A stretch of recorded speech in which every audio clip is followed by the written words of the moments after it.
Para essa massa, a gente começa misturando especiarias, bicarbonato, farinha de trigo e o nosso chocolate em pó Melkin 33%. À parte, vamos misturar o açúcar com os ingredientes líquidos, mel, ovo e óleo. Agora é só misturar tudo.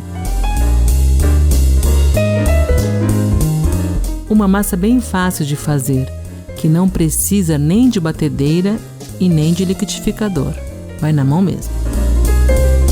O leite pode ser adicionado junto com os ingredientes líquidos ou aos poucos. Tanto faz. O resultado final será o mesmo. O importante é misturar bem para não formar aqueles gruminhos de farinha. Se você tiver em casa esse batedor de arame, que a gente chama de fouet, pode usar também. O ponto da massa é esse, bem homogênea e ligeiramente consistente.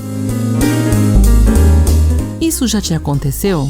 Você faz aquele bolo bonito de chocolate, às vezes até um naked, e quando vai desenformar, ele fica cheio de marquinhas de farinha? Então, para que isso não aconteça, a gente vai misturar uma parte de farinha para uma parte de chocolate em pó. A farinha vai ficar da cor da massa. Agora é só preencher com a massa e levar ao forno médio, pré-aquecido, por mais ou menos 30 minutos. Deixe a massa bem nivelada antes de ir ao forno. Isso vai evitar perdas e facilitar muito na hora de cortar os pães de mel. Para ganhar tempo, você pode cortar a massa ao meio e rechear tudo de uma vez. Só marcar as laterais com uma faca, cortar e retirar com o salva-bolos.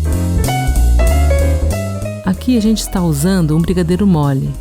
As proporções e o preparo, bem detalhados, estão na receita de marmita de Páscoa, que também está aqui na nossa Páscoa online.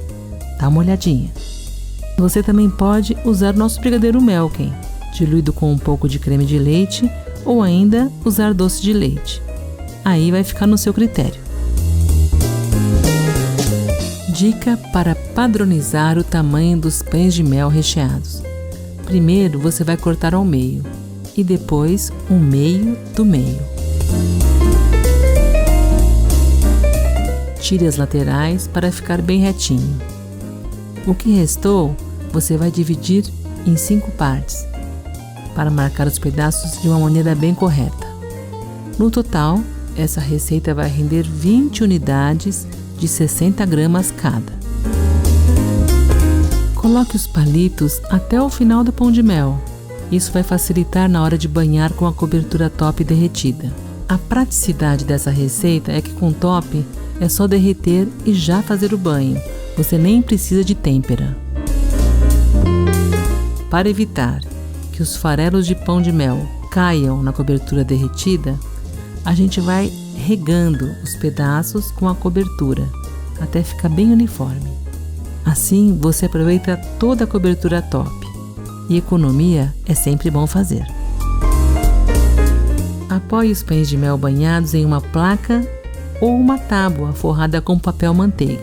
Leve sempre para secar em geladeira. Isso é super importante. O resultado final será um pão de mel bem bonito e sem manchas. A carinha de Páscoa fica na decoração. Aqui estamos usando a cobertura top branca derretida que foi colocada num cone de papel manteiga. No nosso site tem a dica de como fazer o cone. Dá uma olhadinha. Páscoa é um momento de renovação. Vamos acreditar na vida e crescer, sempre juntos.